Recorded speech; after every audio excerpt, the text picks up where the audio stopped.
मध्य प्रदेश और राजस्थान में कई लोग जो मंत्री थे केंद्र में, जिनको असेंबली लड़ाया गया, उनको लोकसभा का टिकट नहीं दिया गया है, जबकि उम्मीद थी कि उनको लड़वाया जाएगा।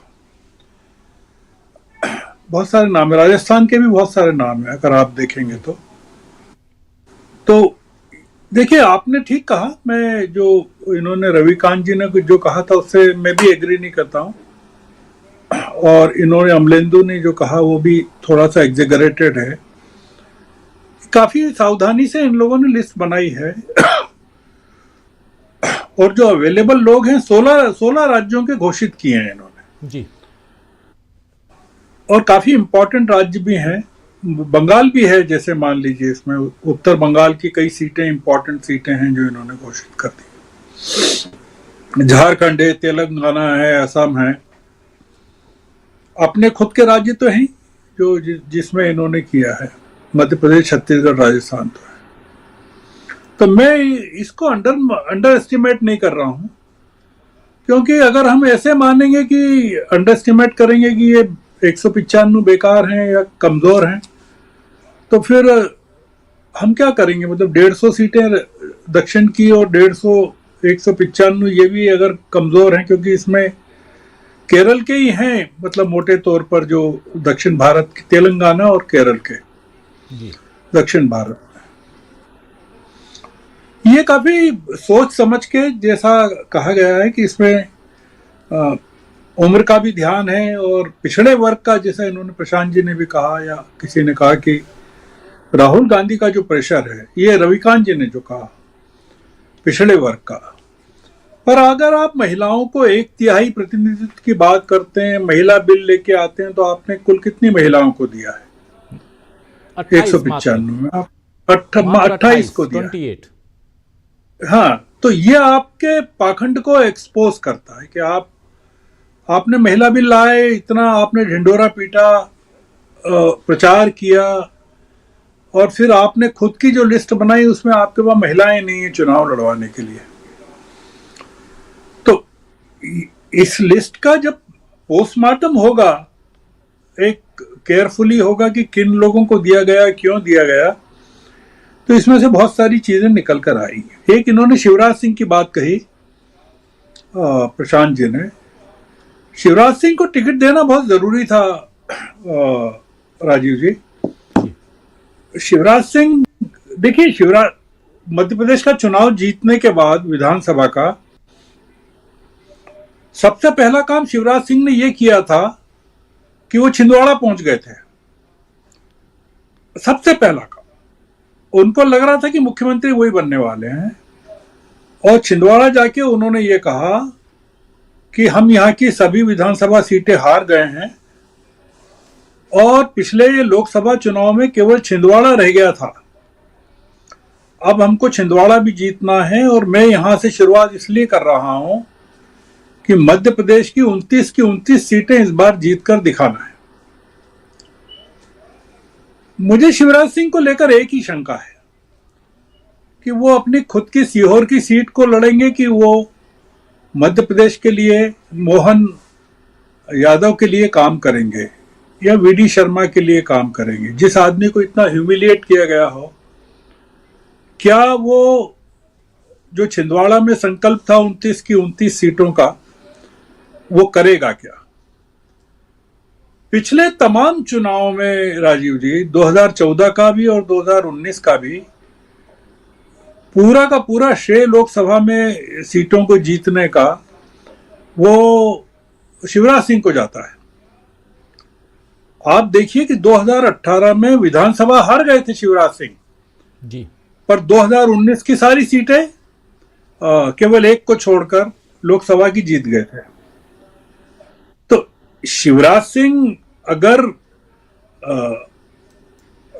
कोऑपरेट नहीं करते हैं या चुपचाप बैठ जाते हैं और सीहोर पर ही केंद्रित हो जाते हैं, विधानसभा चुनाव में तो वो अपने इलाके में गए ही नहीं, बुधनी में एक बार भी नहीं गए, नामांकन के बाद गए ही नहीं जी। पर अगर वो कहें कि नहीं मैं तो सीहोर में ही बैठा हूं और कहीं नहीं जा रहा हूं, तो भारतीय जनता पार्टी के लिए मध्य प्रदेश में मुश्किल काम होने वाला है। और मुझे नहीं लगता कि मोदी जी जबरदस्ती शिवराज सिंह को प्रचार में लगाएंगे या उनसे कहेंगे कि आप मेरे साथ चुनाव प्रचार करिए, क्योंकि उन्होंने देखा कि विधानसभा चुनाव में शिवराज सिंह की मंच पर जो उपेक्षा की गई वो बहुत ही अपमानजनक थी। मध्य प्रदेश और छत्तीसगढ़ में भी ब्रजमोहन अग्रवाल को टिकट दिया गया, जो मुख्यमंत्री पद के दावेदार थे, तो उनको रायपुर से टिकट दिलवाया गया, रायपुर से टिकट दिया गया। वो जीत पाएंगे क्या, ये देखने की बात। ये चुनाव कई लिहाज से जो इनकी बैकबोन है, मध्य प्रदेश, छत्तीसगढ़, राजस्थान, उसमें बहुत बड़ा डेंट कर सकता है। मेरा ऐसा एक अनुमान है कि ये जो 91 सीटें हैं मध्य प्रदेश, छत्तीसगढ़, राजस्थान की, गुजरात की, ये इजी नहीं होंगी। गुजरात के भी मैं कैंडिडेट्स देख रहा था, तो थोड़ा सा मुझे शक नजर आता है कि जिन लोगों को टिकट दिए गए हैं, वो जिन लोगों के टिकट काटे गए हैं, मतलब वो तो ठीक है, अमित शाह जी को दिया गया टिकट, लड़ना ही था उनको गांधीनगर से, और इनको मोदी जी बनारस से लड़ ही रहे हैं। बहुत सारे स्टालवर्ट्स नहीं है उसमें, स्टालवर्ट जो पुराने स्टालवर्ट्स हैं उनके नाम नहीं है इस लिस्ट में।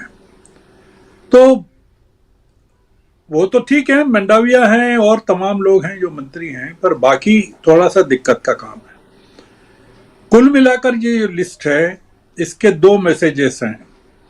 बीजेपी इससे बेटर लिस्ट नहीं दे सकती थी वर्तमान परिस्थितियों में, जो चैलेंज है ही नहीं। इससे ये एक्सपोज हुआ कि बीजेपी के पास कैंडिडेट्स के लिए स्ट्रगल का टाइम है, और उत्तर प्रदेश की जो बाकी सीट्स हैं जिन पर उनको कैंडिडेट्स घोषित करना है, 47 के किए हैं, मतलब 47 को रिपीट किया है उन्होंने। हाँ नहीं, 47 को रिपीट किया, 51 कैंडिडेट्स हैं। तो जो बाकी बचते हैं 29 कैंडिडेट्स, वो क्यों होल्ड किए गए हैं और वो कौन हैं, किन इलाकों के, उसका अगर विश्लेषण करेंगे कि वो 29 सीटें कौन सी हैं।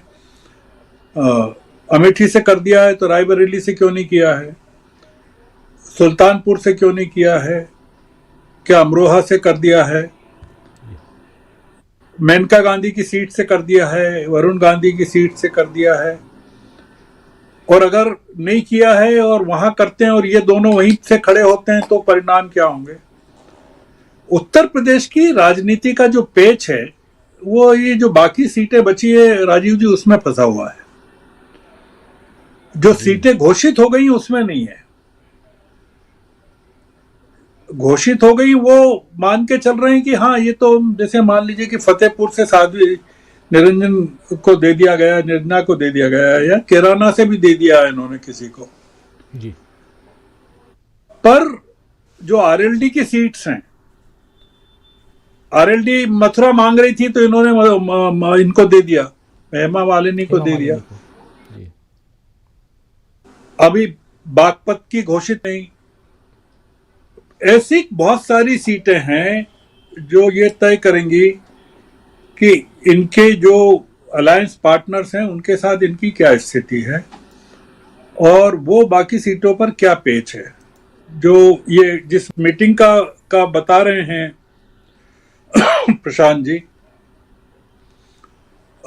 हो सकता है यूपी में 29 सीटों को लेकर मीटिंग हो रही हो, कि उसको लेकर पेच हो, क्योंकि वो उन सीटों पर योगी जी का से अगर नहीं होगा, ये सीट दिल्ली से तय हुई हैं। मेरा ऐसा मानना है कि 29 सीटें वो लखनऊ से तय होंगी। ये काफी तय होने वाली बात है, जो उत्तर प्रदेश की राजनीति को बड़ा प्रभावित करने वाली है। उत्तर प्रदेश की राजनीति के सूत्र सारे योगी जी अपने हाथ में रखना चाहते हैं, और वो तय उत्तर प्रदेश की सीटों से होगा कि 80 सीटों पर उनका वर्चस्व कितना कायम रहता है। तो ये, और दूसरी आखिरी चीज ये मैं कहना चाहता हूं कि कांग्रेस की विधानसभा चुनाव में हार का एक बड़ा कारण ये था मध्य प्रदेश, छत्तीसगढ़, राजस्थान में, कि उन्होंने उम्मीदवार बहुत देर से घोषित किए थे और बीजेपी ने सबसे पहले घोषित किए थे। ये चैलेंज है कांग्रेस के सामने कि अगर वो घोषित करने में देरी करते हैं, जी कम से कम उन सीटों पर जिन पर बीजेपी ने घोषित कर दिया है, एनडीए ने कर दिया है, तो वो इंडिया अलायंस के लिए थोड़ी डिसएडवांटेज की पोजीशन हो सकती है। और ये बिल्कुल। कांग्रेस इस मामले में थोड़ी ढीली पड़ सकती है, मुझे कोई बहुत इस पर आश्चर्य नहीं होगा। जी जी।